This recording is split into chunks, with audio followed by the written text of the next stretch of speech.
недобросовестных застройщиков. Председатель правительства Московской Республики Семен Ярославович Михайлович.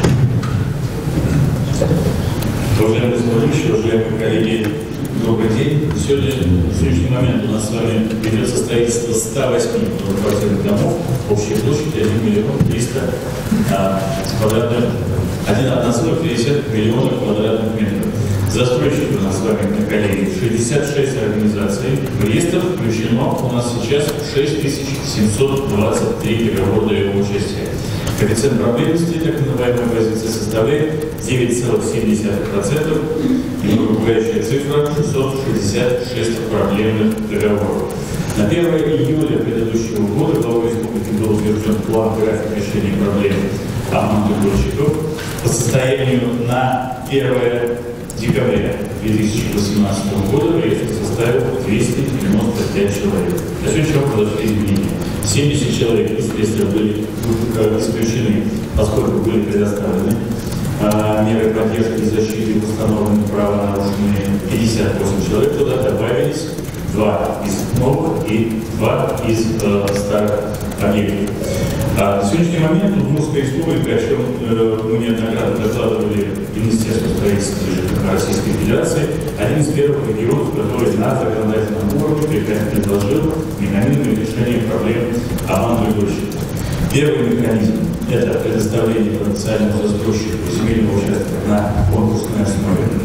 Что из себя представляет условия конкурса? Исходя из рыночной стоимости определяется минимальное количество обманутых дольщиков для решения проблем, которых предоставляется земельный участок, и, собственно, сам конкурс.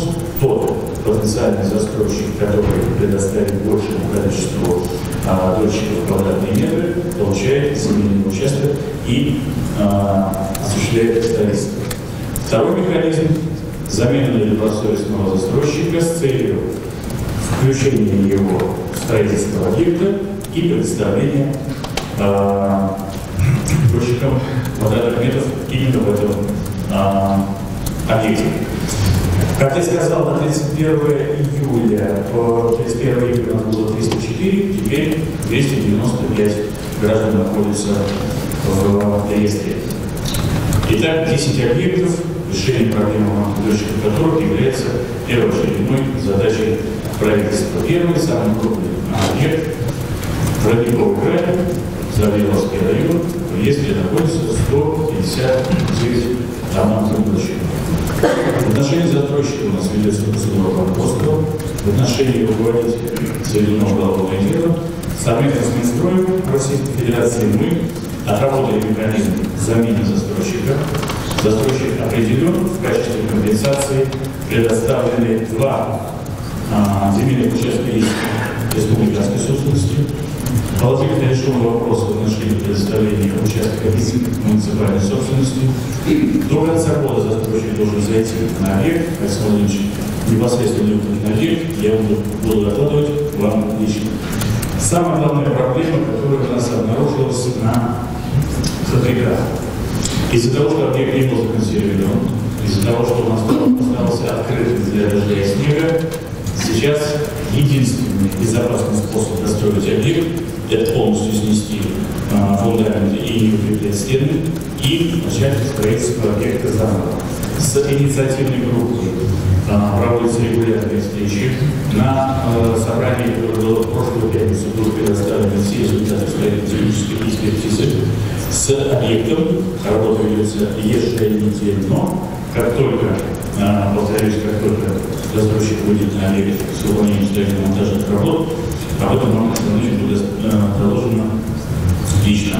Таким образом, сроки, о которых вам докладывали, переносятся с 3 на 4 квартал 2019 года. Давайте это зафиксируем. То есть ЖК Родниковый край, жители, уже ключевые квартиры. 4 квартал 2019 года. Понимаем, даже было не 31 декабря. Поэтому, как бы, застройщик действительно феноменом. Четкий план графика маршрута, тоже четкий, с датой разбили на разные форс-мажоры, там не больше 3-4 дней. чтобы следующий наш доклад люди уже все календарики поставили. Значит, конкретную дату, конкретный месяц. Квартал – это 3 месяца. И это очень большая радость. То есть есть возможность провести так работу, чтобы люди еще на новой квартире наконец-то помогут как встретить. Правильно? Поэтому понятно, что сейчас нужны какие-то дополнительные процедуры, чтобы дошли срока. Тем не менее, мы должны не кварталами мерить, а называть конкретную дату. А перед понятием, что экспертиза сделана, поэтому вот следующий шаг, и поэтому следующий компонент, который будет докладывать, это конкретная дата, когда люди могут подписывать квартиру. Есть второй объект, 16-этажный дом на улице Петрова, 49. 150 квартир, из них реестр включено 126, строительная готовность объекта 30%. В качестве инвестора была определена ипотечная корпорация Удмуртской республики. Мы также получили одобрение от Минстроя на замену застройщика, погасили все текущие долги застройщика и через суд в отношении всех 126 проблемных договоров обязательства переключены на нового застройщика. С учетом того, что были длительные процедуры оспаривания процедур в суде и в апелляции, и в кассации, у нас сдвинулись сроки также, но самое главное – это результаты строительно-технической экспертизы. Строительство дома велось в соответствии с документацией, которая не прошла экспертизу. И самое главное, не было принято техническое решение о укреплении отсутствия подпорной стенки со стороны оврага. А нам Богу было известно, что было бы, если бы объект был достроен или, не дай Бог, эксплуатировался при таких существенных нарушениях конструктива здания. Таким образом, вывод экспертов без предварительного укрепления оврага строительства дома невозможно. Поэтому сроки, которые были вам озвучены 2 квартала 2019 года, мы вынуждены сдвинуть до 1 квартала 2020 года. И также, как вы сказали, понедельный план-график, план-факт будет вам доложен, и самое главное, будет доложен до инициативной группы дочек, чтобы все было понимание, с какими проблемами мы столкнулись и каким образом будем решать. На завершение строительства требуется порядка 200 миллионов рублей, даже по нашему региональному закону застройщику будет предоставлена компенсация. Третий и четвертый объект – это 2 жилых дома по улице Нижняя. Также в отношении застройщика идет процедура банкротства, рассматривается дело в Казахстане, поскольку там зарегистрирован застройщик. В настоящее время готовятся документы для поиска нового застройщика и предоставления возможности зайти на эти объекты. Напомню, это 12-этажные жилые дома, по ним строительная готовность 95 и 30% соответственно. План по завершению строительства конец 19-го, начало 2020 года. Есть технические проблемы, связанные с подключением. Застройщик не сделал даже внутриплощадочные сети, но тем не менее мы даже оспаривали процедуру банкротства действий других лиц, имеющих отношение к этому делу. Тем не менее, Сорокич делает все возможное для того, чтобы сроки, которые я назвал, объекты были достроены и гражданам предоставлены родные. Пятый объект, первая секция дома 24 по улице Толстого, это 20 граждан. Был создан ЖСК с пророческим названием «Толстовский трудострой». В настоящий момент ведется поиск инвестора, готовы завершить процесс строительства. Есть 2 варианта, которые мы обсуждаем: продажа объекта или привлечение к участию в строительстве нового инвестора. Основная Хорошо разумно. Толстовский трудострой. Это же народное название. Да, женщина стоит. Основная проблема – речь про других собственников. Уже какая-то реакция должна была быть такая. Напряжение название было. Боги маркетинга, кто-то догадался. Есть немножко сложно, как раз потому, что вы сказали, вперед.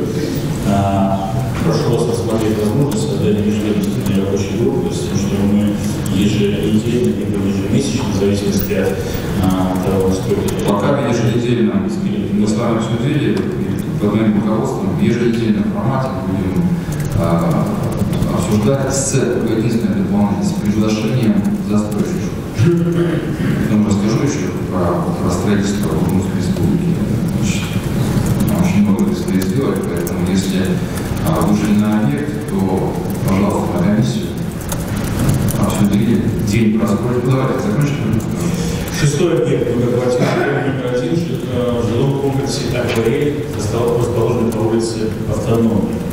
В рамках дела об банкротстве сейчас усилиями, в том числе Министерства строительства Российской Республики, организована работа по передаче всех полномочий жилищно-строительному кооперативу, были проблемы внутри самого ЖСК. В настоящий момент продлено разрешение на строительство уже на ЖСК до конца 2019 года, поскольку жилищно-строительный кооператив создан 23 участниками. Сейчас есть реальная перспектива поиска инвестора, который в дом общим количеством порядка 150 квартир зайдет для того, чтобы предоставить возможность решить проблему малой перед 23. Также эта работа сейчас ведется, а поиск инвесторов будет докладывать вам регулярно, в настоящий момент инвесторы не определены. 7 и 8 объекты. В 2018 году в план проекта включены у нас новые проблемные объекты. Два из них это поселок Первомайский Завьяловского района. Два объекта это строчки, по которым планируется решение проблем тех, с кем заключили договор первого участия.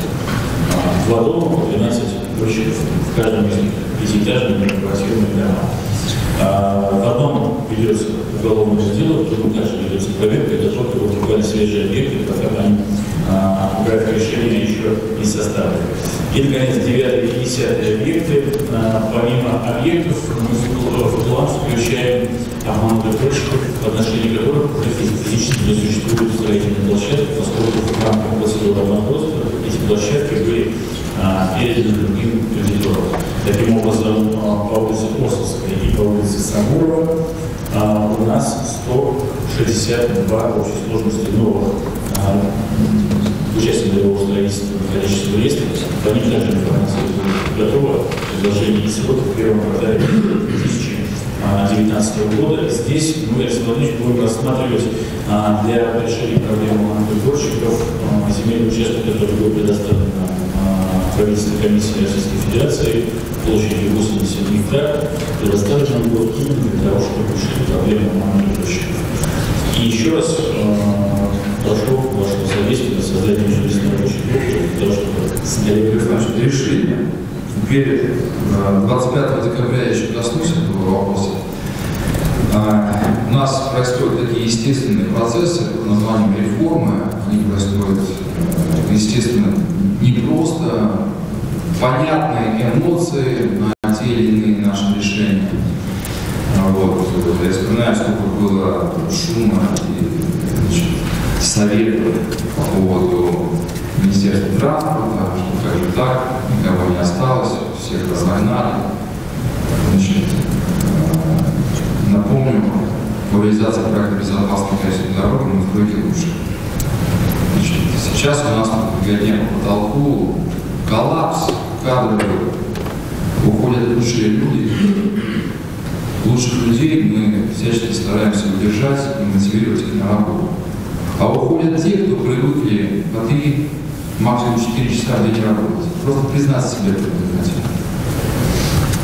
Было супер комфортно и тепло. Голод был вопрос, а мы разрезали ленточки и праздновали. Стройка – это такой бордель. Это уму непостижимо. Хочется спросить Петрова 49, кто примет экспертизу это дело. Не дай Бог, он был бы достроен, на подпорной стенке нет. И это не по объекту, это система. Когда мне говорят, как же так, вот из министерства уволили там одного, второго, третьего. Я могу сейчас список зачитать. Недостроенных объектов, проблемных объектов, объектов, по которым задолженность перед субподрядчиками. Как хотели, так и делали.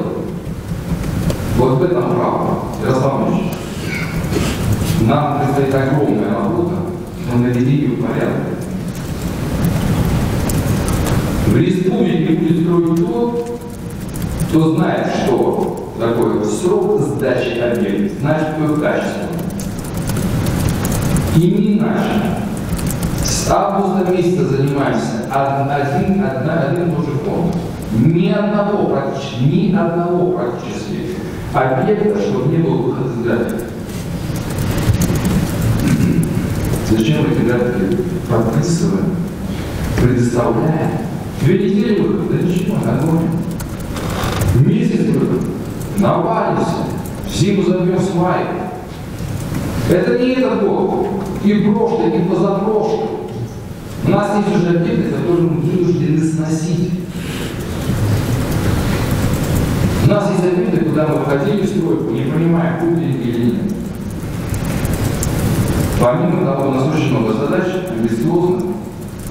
Ключевая сейчас задача по организации – навести порядок в строительстве. Я уже говорил об этом, эмоционально говорил, но знаете, когда я вижу, что конкурс, аукцион, вернее, на строительство школы выигрывает человек, который вообще понимает, понятия не имеет настройки. Внутри человека строительной компании штата. Вот здесь хочется, чтобы увидеть, наконец-то, федеральную помощную службу, благодаря которой у нас переносится открытие поликлиники в Ленинском районе, там они принципиально справедливы. Зато куча объектов, такие проходимцы заходят у нас на слушатели. Тогда, наконец-то, вместе начнем порядок наводить. Значит, у нас, я уже поставил задачу по одному строителю, который не сдаст на двухпечатные кушетные пункты. Я Игорю Шартеневу написал уже письмо в реестр недобросовестных поставщиков. И потом публично написать фамилия, имя, отчество, название компании, руководитель и бенефициары. Деньги доведены были, значит, сам заявился на конкурс, разводы путаем, ничего страшного, в следующем году сделаем. А это про людей.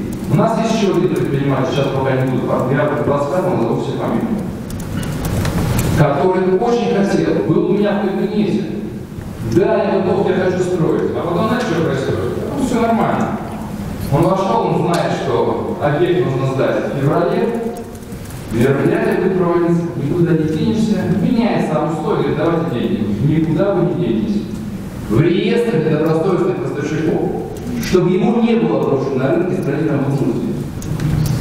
Говорит в кабинете одно, потом зная, ситуация такая вот, действительно, в феврале уже в календаре мероприятия, давайте деньги. Понятие порядочности, совести, это мы еще раз об этом подробно поговорим 25-го. И, Ярослав Ильич, все публично.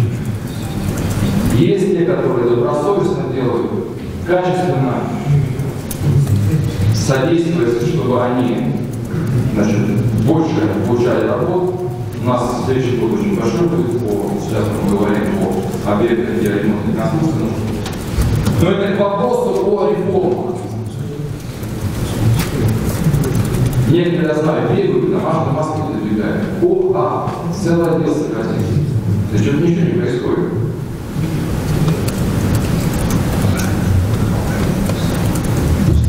Коллеги, по этой теме, она очень острая, очень важная.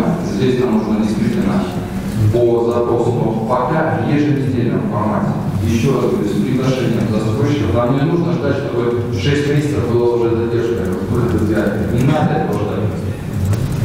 Давайте нам неделя-две, чтобы мы чувствовали и понимали, в чем у нас проблема. Где-то можем помочь застройщику, не дожидаясь, там, когда проблемы уже перейдут в статус нерешаемости. И в 2020 году мы должны работать так, чтобы в 2020 году снять проблему обманутых душ. Снять. У нас этого не было. Механизмы, разработанные для регулирования этого рынка, они достаточно. Мы обсуждали сейчас на ВКС с Виталием Ильичем Мутко, с Владимиром Якушевым, страховой есть отдел. Кстати, только один эпизод посмотреть эту музыку, когда воспользовались страховым фондом. И так далее. А все, что мы обсуждаем, это лежит в плоскости так называемых человеческих фактов. нас сотни ситуаций, когда человек, не имея даже достаточных ресурсов, и люди, или команды, на территории делают такие проекты, плохо, некачественно и так далее. Все про людей. Поэтому нам ни в коем случае ситуация 100% комфорт, тотально. Люди там собирают только деньги, значит, улучшать жилье, и у кого-то это наконец-то нормальное жилье получается, появляется перспектива. И потом не годами ждут. Очень острая тема, поэтому поддерживаю по комиссии. Включить коллег из Государственного совета,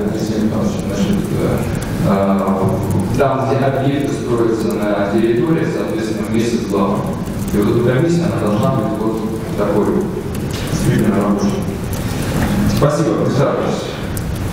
Значит, давайте к самому сложному, пожалуйста, проекту 2019 года об организации мероприятий по капитальному ремонту объектов социальной сферы 2015 года с Рубиным Дмитрием Николаевичем.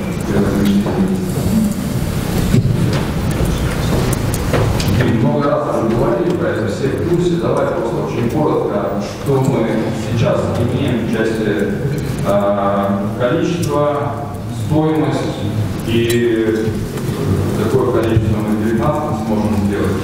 Какой глаза? Добрый день.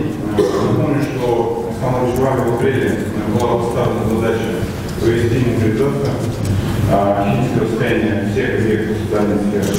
В августе месяце мы сфокусировались и определили, что необходимость того перечня, который мы проинвентаризировали, сфокусировать задачи первоочередных мероприятий, которые связаны в первую очередь с безопасностью объекта, с его разрушением или с работами, связанными с энергоэффективностью. Таких объектов, как в июле месяце, было выявлено 580. И сумма работ на тот момент была чуть более 2 миллиардов. После чего был объявлен вами 2019 год годом здоровья, и была поставлена задача более внимательно смотреть объекты здравоохранения, в первую очередь город бюджет. Таким образом, сумма и объекты немножко изменились, сумма увеличилась значительно, до 3 миллиардов. Обращаю внимание на то, что картина, обращаю внимание, что картина достаточно пестрая, и у нас есть районы, такие как Небесский, где всего 2 объекта выявлено, в то же время рядом существует Базинский район, в котором 38 объектов, требующих капитального ремонта. Поэтому сегодня мы, еще в ноябре месяце также при проведении рабочего совещания вы обратили внимание на то, что есть объекты, которые необходимо включить, связанные с комплексными работами. Сегодня мы проводим работу, чтобы еще раз перевести все существующие объекты и разговаривать с главными использованными замами, для того, чтобы выйти в четкое понимание, какие объекты в каждом муниципальном образовании мы будем ремонтировать. Более того, мы разделяем ремонт или выявляем в результате реализации 3 уровня объектов. Первый объект – это работы и ремонт текущего и капитального характера. Второй уровень – это работы, связанные с реконструкцией. У них свой цикл, как вы понимаете. И третий объекты – это объекты, которые уже экономически и технически, в котором нет целесообразного проведения ремонта. Сегодня из 580 условных плюс-минус объектов порядка 500 это объекты, которые текущий капитальный ремонт необходим, по всем остальным это реконструкция, либо проведение реконструкции ремонта не целесообразно. На экране вы видите, я в первую очередь обращаюсь к главам, график работ в 2 вариантах. Понятно, что 2019 год будет очень сложный. Понятно, что 2019 год необходимо заходить уже сегодня. Мы, проводя встречи с главами, определили, что у нас есть уже достаточно большой объем отмеченных объектов, и сегодня нужно заходить уже с ними в экспертизу. Для того, чтобы открыть на графике успеть к работам в июне-августе. Напоминаю, что, точнее, отмечу, что у нас из 580 объектов более 400, порядка 420 это объекты образования, школы и дошкольные учреждения. Соответственно, работы в них можно производить только в период максимум середины августа, поэтому работа предстоит напряженная. Мы видим, что до конца года нам необходимо сформировать дорожные карты по каждому объекту. Время еще позволяет. Время позволяет на составление ПСД по работам и требованиям проектирования для реализования. Но у нас есть совещание по этому вопросу. Коллеги, я к вам обращаюсь. Работа очень сложная. Мы уже сам занимаемся этим каждую неделю, но мы по-честному пока не можем найти то количество ответственных застройщиков, которые будут выполнить все. Надо понимать, да, что у нас по всей территории, у нас, конечно, не видно это проект. И детские школы и очень мало больниц, поликлиники, вот, здесь проще найти застройщика, а вот так, чтобы, например, кто-то сделать полицейский на вопрос суммы, при этом не обращая внимания. Зайти на стройку направление по аукциону не сделал, а потом разведет руками, не шмалая, да, что там не будет. Вот. Поэтому очень серьезно к этому отнеслись. Каждый объект, я как коллеги главного обращаюсь, по каждому объекту, к которому мы с вами согласовали интерес, который касается вас, значит, отдельный план работы. Это личная ваша ответственность. За весь проект личная моя ответственность. Я в ближайшее время буду практиковать президент. Это крайне важно. У нас здесь потребуется новых объектов, если создать школу. Но согласитесь, пока мы строим на новую, у нас разваливаются, разрушаются, и у нас уже есть объекты, которые закрыты. Что означает? Значит, по-новому нужно опять строить. До конца года осталось немного времени, нам надо разобраться работать по каждому объекту исполнения. Да, присаживайтесь. Я пользуюсь случаем, хочу поблагодарить немногие предприниматели откликнулись на предложение, так сказать, взять часть по тем или иным объектам, но они разговаривали здесь. Вот. А в Лимете делается работа? Сделали? Прям кровли, крыши? Кровли, крыши, а окна? Окна по операционному крыши. Вот, понимаете, тот необходимый объем работы, который нужно было сделать. Электрика осталась, два момента в операционном. Но это мы учтем уже в нашем прессе. Хочу поблагодарить руководство Владимира Моды. Значит, они откликнулись, два объекта. Один объект в Финском районе, поскольку Ельмецкий, один объект в Минском районе. Взяли на себя социальные обязательства такие и выполнили объекты. Я Александр Александрович уже сказал, что упал. Если предприниматели надо поддерживать, часть развития бизнеса и особое отношение. Дальше. Подготовка проведения вторых международных паралимпийских игр. Работать на пожалуйста.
общая идея, единая творческая звезда. Он уже засветился в соцсетях и стал одним из первых творческих проектов, которые пришли в люди специально за выпускника. Он стал результатом через творческих состязаний и телевизор различил возможности здоровья.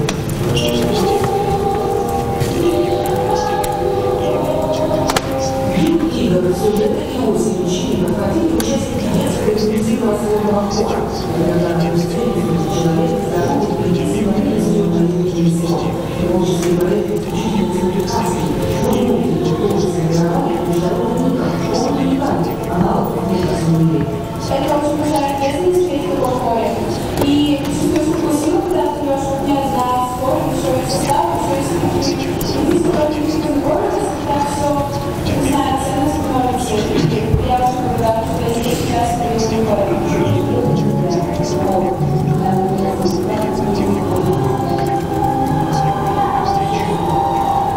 Я очень рада и счастлива. Всегда есть прекрасная жизнь. Всего мира, да? Даже мира. Вместе. Политических игр дети участие не принимали на взрослые состязания. Зато их налагали самые серьезные роли. К примеру, стали любители сложных и оценивали конкурсы на выступления самих участников. Дети оценивают и выбирают свою номинацию. Номинация называется «Будьте как дети». Может, я хочу лучше себе выбирать. Все, как вы. Меня зовут Ждача. Интересное, необычное, задорное, такое веселое, которое лежит в душе человеческой. Мне больше всего понравился четвертый месяц. Ну, четвертый номер. Александр Шабаш. Мы из Тверской области. Это нам приятно делать. Мы просто понравились Иванову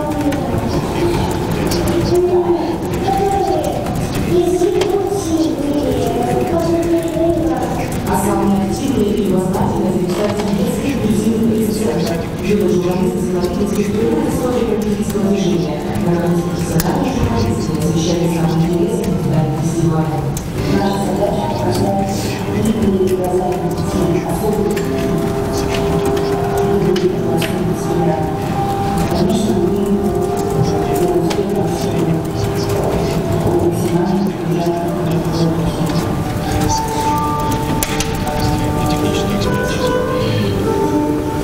А удмуртские телевидения впервые замолвали, получили огромный заказ. Специально выигравшие колоссальное количество памятных сувениров и автолитвийцев, более тысяч штук. Вот такой подарок из республики удмуртскую руку домой идет каждый участник фестиваля. А также поворачивается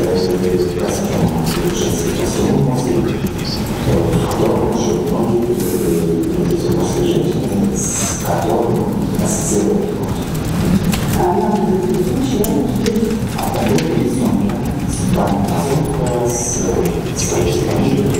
вообще сейчас готовился к очень тщательно и серьезно анимированной моторе, на ней готовился шагальный плод на любой чистошек службы, что я держится ровно раз в 4 недель человека, заявляет географии, наконец, как и испытали месяцы, впечатление разное. Я поняла, что это очень комфортно. Шоу,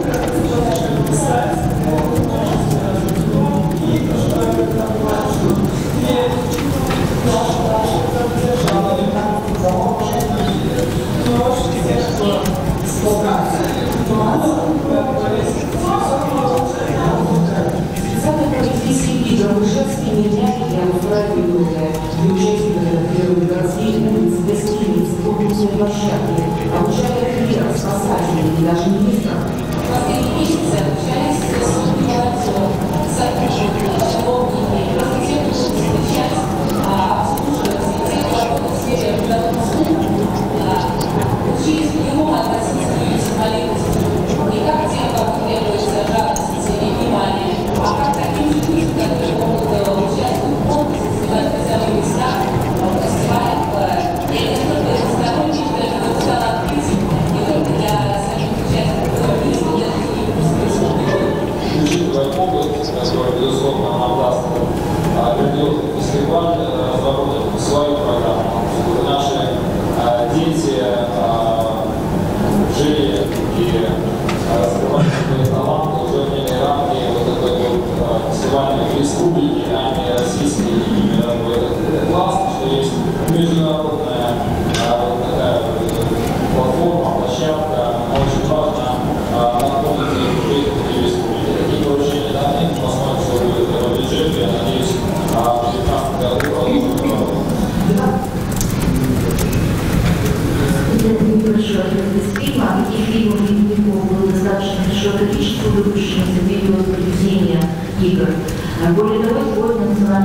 следственным комитетом и группой Аллы Суйковой готовится большой фильм для того, чтобы показать, насколько грандиозными успешными были игры в Удмуртской республике. Жан Александр Владимирович, такие коллеги, Национальный политический комитет России при поддержке президентской правды правительства Удмуртской республики при поддержке главы Удмуртской республики достойно провели вторые международные паралимпийские игры. Для подготовки и реализации мероприятий было привлечено более 27 миллионов рублей фонда президентской гранта. За зрелищностью, грандиозностью, праздничной обстановкой и благодарными лицами участников стоит огромная организационная работа. Мне хотелось бы сегодня отметить как положительные, так и отрицательные моменты нашей коллективной работы. Отмечу, что организация игр включала в себя обеспечение безопасности проведения мероприятий, информационной и технической... Я перебью, просто чтобы впечатление от замечательного видео осталось.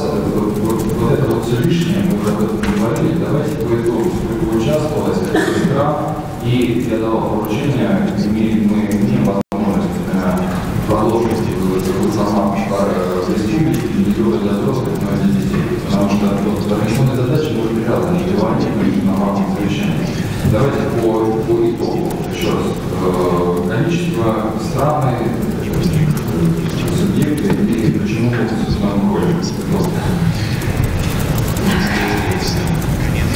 У нас обычно более 2000 человек, особенно общение с инвалидами, более 700 волонтеров, подготовлены 14 держав, приняли участие 52 региона Российской Федерации, 23 страны мира. И достигли все результаты, которые мы поставили перед собой в течение подготовки данных игр. Действительно, главой было принято решение о том, что такие игры будут проходить в течение ежегодно в день проведения Дня инвалидов. Поэтому сегодня мы готовим, я здесь, к сожалению, не сказала, поскольку хотелось отметить те отрицательные, но наряду с положительными те отрицательные моменты, которые нам необходимы при проведении республиканских игр. Поэтому мы коротко на этих моментах. Чего же нам не хватило в нашей совместной работе? Понимание того, что мы выполняем нашу задачу и то, что от действий каждого из нас зависит общий результат. Руководитель Министерства ведомости каждый своей уровне, координировали работу, а вот такого же тесного взаимодействия с исполнителем не получилось. Порой требовалось непосредственно вмешательство министра или пользователя, чтобы вопрос начал прорабатываться. Работа в единой команде Удмуртии, вот что требовалось от нас. Это был хороший опыт для каждого. И очень надеюсь, что в самое ближайшее время мы с вами сделаем подобные выводы, потому что работа в команде, работа понимания того, что горизонтальная связь это более важно, чем вертикальная, нам пригодится для того, чтобы мы могли не только готовить новые республиканские игры, но и участвовали в реализации для наших проектов национальных проектов. Поэтому спасибо всем огромное за работу, всем федералам, поскольку от их взаимодействия, от их четкой слаженной работы МВД, МЧС, Моспотребнадзора нам удалось провести очень спокойно все мероприятия в рамках игр. Спасибо. Присаживайтесь. Мы очень любим... Присаживайтесь. Я тоже хочу поблагодарить всех за работу. Мы очень много акцентов делаем на благодарность, как у нас такого советского прошлого. На самом деле надо на главном акцентировать внимание. Я уверен, что коллеги, все, кто участвовал в этой большом проекте, очень сложном проекте, понимают, что это, собственно, то мало, что мы можем делать для таких высоких людей.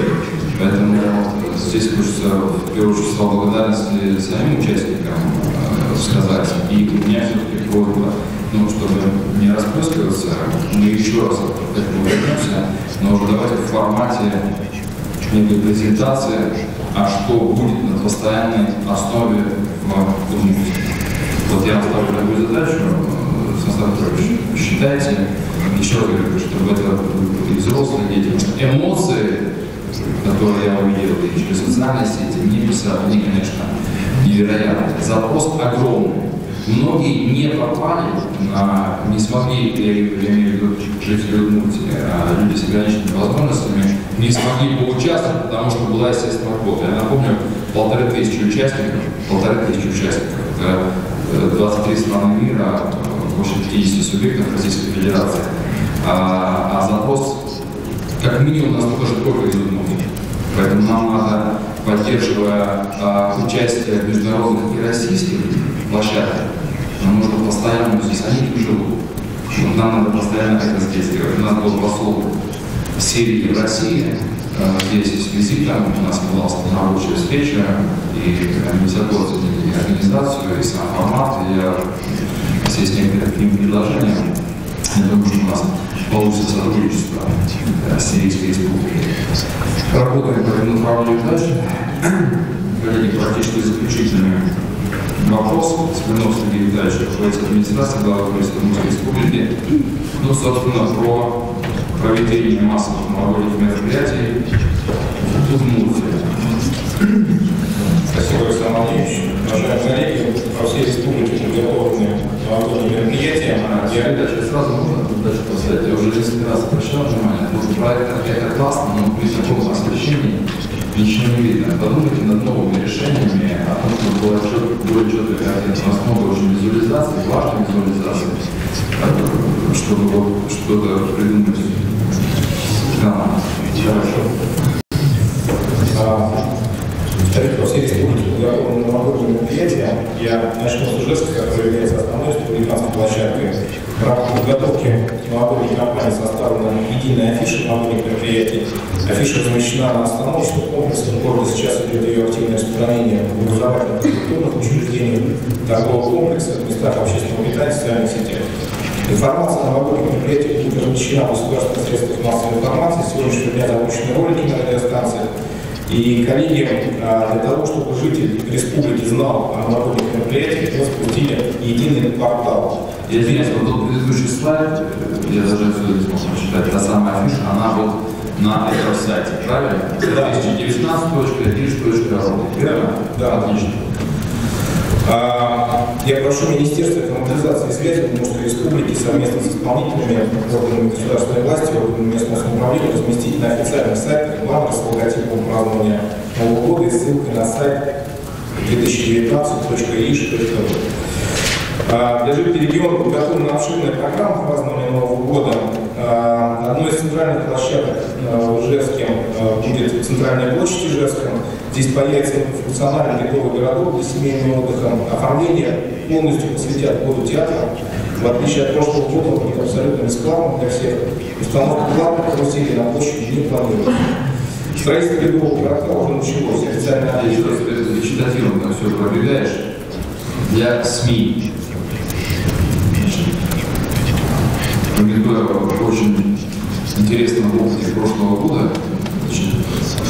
Платный объект центральной площади не будет, я не имею в виду продажи там чая, кофе и перепечи, а имеется в виду карусели и так далее.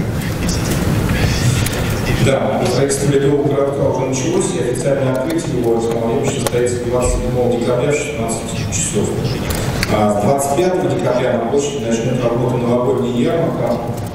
Я напомню, коллеги, что только на этой ярмарке можно будет приобрести специальный напиток «Удмуртия заряжает», который готовится по оригинальному секретному рецепту. Впервые в период новогодней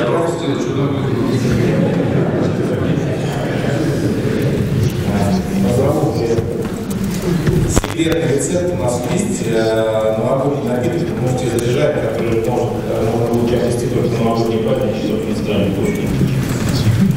Алексей Владимирович, нуждайся. Да, впервые за период новогодних праздников ижевские мероприятия будут проходить на центральной площади в ежедневном режиме с 27 декабря по 7 января. Ежедневно днем на главной сцене пройдут детские интерактивные представления. В выставочном павильоне около фонтана будут проходить мастер-классы по изготовлению новогодних сувениров. Со 2 по 7 января в павильоне пройдет новогодний театральный фестиваль, участие в котором примут театры Ижевска, Саратова и города Перми. В вечернее время, начиная с 19 часов, на центральной площади будут также проводиться мероприятия уже для более взрослого поколения. В новогоднюю ночь мероприятие продлится до 3 часов утра. 2 января на центральной площади зрители увидят уникальное свето-видео-шоу и выступление группы Underwood. 3 января шоу «Свет, холод, огонь», состоящее из представлений театров огня, световых и пиротехнических шоу. Все это будет сопровождаться танцами и музыкой. Совершится фестиваль флешмоба «Мы музыка зажигает». 4 января в 19 часов состоится фестиваль «Помощник». Теперь же фамилия переживает. Музыка зажигает. 4 января в 19 часов состоится фестиваль помощников Деда Мороза. 5 января фестиваль диджеев на приз главы Ижевска. 6 диджеев представят музыкальную программу, которая будет сопровождаться лазерным шоу, танцами и конкурсами. 6 января концерт группы «Волга-Волга» и рождественские гуляния. Ежедневная программа подготовлена и на других открытых площадках города. Так, в парке Кирова всех желающих приглашают на фестиваль дворовых игр, рыбалка «Золотая лунка», турнир по волейболу «Открытая варежка» и забег Деда Мороза. Также в парке Кирова... «Золотая лунка» не мы придумали. Это было уже. Мы, собственно, все свели в единый календарь. Либо те, кто участвовал, либо давайте. Также в парке Кирова у нас будет в этом году каток протяженностью 400 метров. Он откроется на территории парка, будет бесплатным. Платным будет только прокат коньков.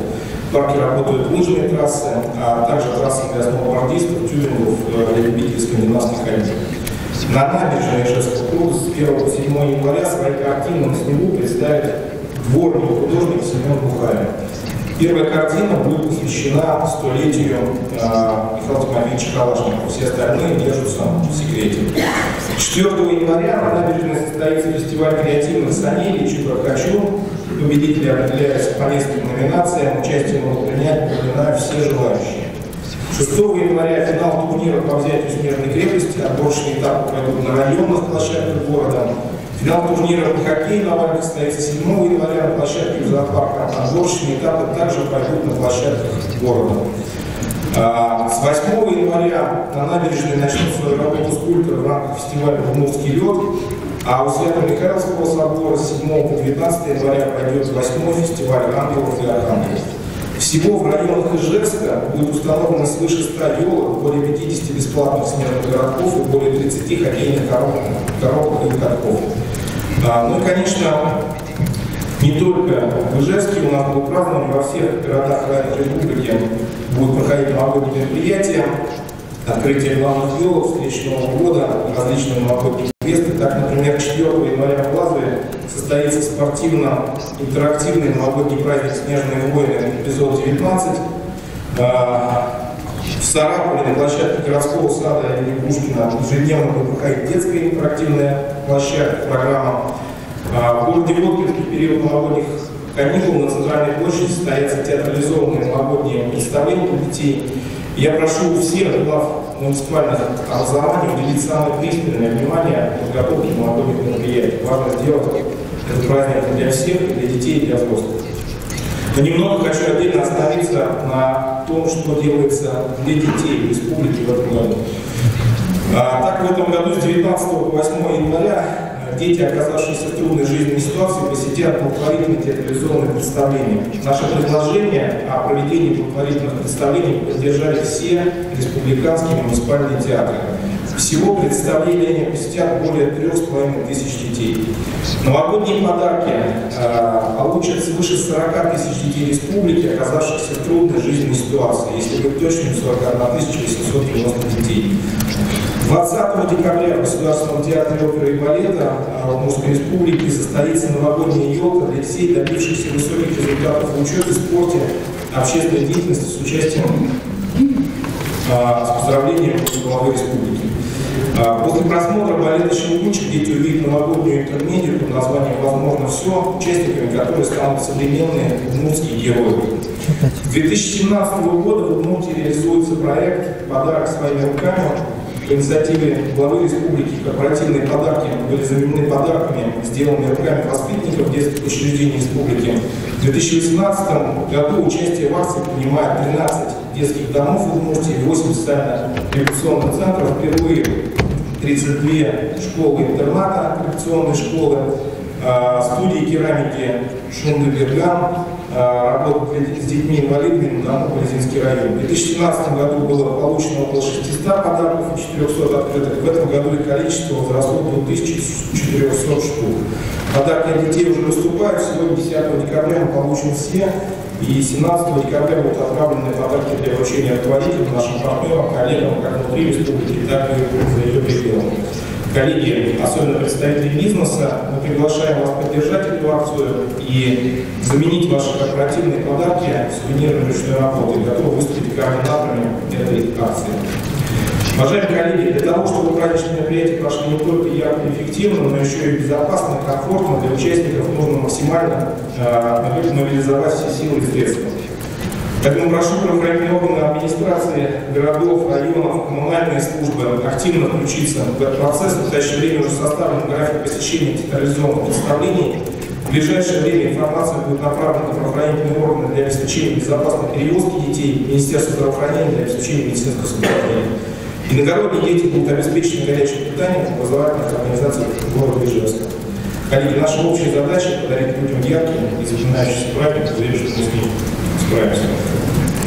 Сергей Викторович, спасибо. Несколько дополнений. Коллеги, подарок своими руками. Мы уже реализуем этот проект не первый год, и начали мы его в Общественной палате Российской Федерации. Я обращаюсь в первую очередь, естественно, к руководителям бизнес-объединения. Тысячи, особенно детей, живут этим. Не знают, что то, что будет сделано руками, особенно дети с ограниченными возможностями, дети, которые в трудной жизненной ситуации, это особенная эмоция. Я на встречах с Владимиром Владимировичем дарю всегда такой подарок. Я помню, что когда это первый раз было, я дарил картину, которую сделал такая мозаичная работа «Мальчик-аутист». Эмоции и президента. Я знаю, что вот он, Владимир, общался с ребенком, она стоит того, чтобы это продолжать делать. Это не про экономику, не про что-то другое. Мы тратим деньги на китайские пакеты, на какое-то невероятное количество ежедневников и так далее. На это тоже не нужно, но вот обратите внимание на этот проект. Главы знают, мы со мной посещали, какие объекты, такие подарки делаются в правительстве Российской Федерации. Подарки от правительства Удмуртской Республики будут только сделаны своими руками и дополнение из центров декоративно-прикладного искусства. Ну и помимо этого, для многих тех учреждений, в которых это делается, это еще и какие-то средства на развитие. Это первое. Второе. Количество мероприятий, особенно на улице, беспрецедентное прошло. Кратно выше. Количество задействованных площадок. Поэтому, уважаемые коллеги, хранительные органы, у нас новогодние праздники будут в этом смысле напряженные, но другого пути у нас нет. Люди должны хорошо поработать, хорошо отдохнуть. Риск есть очень большой. Мы посмотрели опыт других городов. Конечно, те объекты, по идее, надо будет делать платные, но мы рискнем и проведем такой вот тест. Риск один, и в прошлом году это тоже было, когда у нас в нетрезвом состоянии люди начинают представлять себя туристами и не только себе доставляют проблемы, но еще и окружающим. Это очень серьезно. Ситуация, вопрос, поэтому давайте будем помнить. Мы еще готовим сюрприз, пока не будем решения все приняты, но мы ожидаем сейчас таких уже конкретных действий. Очень надеемся, что у нас и по освещению этот год будет разительно отличаться от всех предыдущих лет, но надо немножко подождать, потому что это слишком амбициозный проект даже для нашей амбициозной команды. Если нас генеральный партнер поддержит, то я думаю, что мы еще дополним участников разрешения. Сергей Витальевич, присаживайтесь. Коллеги, мы почти полтора часа работали. В завершении, во-первых, будет подробный доклад 25 декабря в Государственном совете Удмуртской Республики о том, что удалось нам сделать в 2018 году, хотя более полный отчет он будет в апреле традиционно, но преимущественно мы поговорим о проблемах, я доложу о проблемах и о тех планах и вызовах, которые ждут нашу республику в 2019 и последующие года. Что хотелось бы сказать? У нас на прошлой неделе произошло очень значимое событие. Год переговоров с ПАО «Россети» закончился подписанием большого инвестиционного соглашения между правительством Удмуртской Республики и МСК-центр. Касается оно объекта Удмуртэнерго, которым владеет МСК-центр. Объем инвестиций за 11 предстоящих лет почти 24 миллиарда рублей. При этом, обращаю внимание, это особенно для прессы, не предполагается повышение тарифов за электричество. Это был очень большой, сложный проект. У нас самый низкий тариф по-прежнему при Приволжском федеральном округе, один из самых низких в стране. Вот. И мы оттягивали, потому что решили искать форму. Такое решение принято. Это огромные объемы инвестиций. Мы и Белгородская область, два региона, которые подписали подобные соглашения. Особенность этих инвестиций в том, что мы выполняем указ президента 17 мая 2017 года, закладываем во все изменения в модернизации цифровизацию, цифровой комплекс. Понятно для чего, значит, снижение и сведение на ноль ситуации с макро ЧС, перебоев в электричестве. В дальнейшем это будет зависеть от нашей совместной работы, а даже снижение это большой проект, который мы в этом году завершили, это инвестиции в регион. Второй, не менее важный проект, я еще раз хочу огромные слова благодарности выразить Олегу Валентиновичу Белозерову, руководителю РЖД, то, что они пошли нам навстречу. Вчера это 9-й регион в стране, где начал курсировать полностью состав из двухэтажных купе самых современных вагонов. Это серьезная конкуренция, и это серьезная конкуренция за туриста. Мы вчера это всегда с коллегами внимательно все посмотрели. Это на многие вопросы сразу отвечаю. Следующий шаг – это замена плацкартных вагонов на новый плацкартный вагон. Все для дозы наших пассажиров. Помимо этого, мы с Олегом Валентиновичем и с коллегами в РЖД согласовали беспрецедентную огромную программу по инвестициям. То есть сейчас цифры сходятся, но только Болезинский район, транспортный узел РЖД, получит более 1,5 миллиарда рублей инвестиций в ближайшие годы, в том числе и строительство жилья для сотрудников. Увеличение штата, увеличение заработной платы. Это тоже работа с РЖД. Вот за прошедшее время мы сдвинули все графики по ремонту наших вокзалов. Я знаю, завтра уже деньги на проектирование в 2019 году бумажки должны быть зарезервированы. Мы подтвердили вчера с Петром Ивановым, с Олегом Валентиновичем, что к 2020 году реконструкция в Можге и вокзала, и привокзальная, и автовокзала площади, она должна быть начата. Вот такие у нас экспертные более подробные, но действительно очень значимые проекты изменения.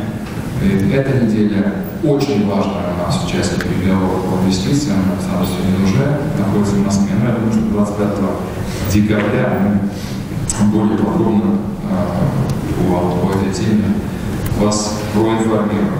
У нас это заключительное аппаратное совещание в этом году, будем встречаться уже в 2019 году. Значит, традиционно после небольшого перерыва у нас будет встреча главы муниципальных проектов городских. Остаемся, будем работать с вами в прежнем формате. У нас сегодня взаимодействие и общение с руководителем управления ФНС России, Полноморской республики Юрием Николаевичем. Ну и много других вопросов есть. Я сегодня здесь. Те, кто завязался ко мне на встречу по срочным вопросам, пожалуйста, жду. А у нас не в отпуске, а его заместитель есть? Кто представляет? Тогда тоже после обеда зайдите по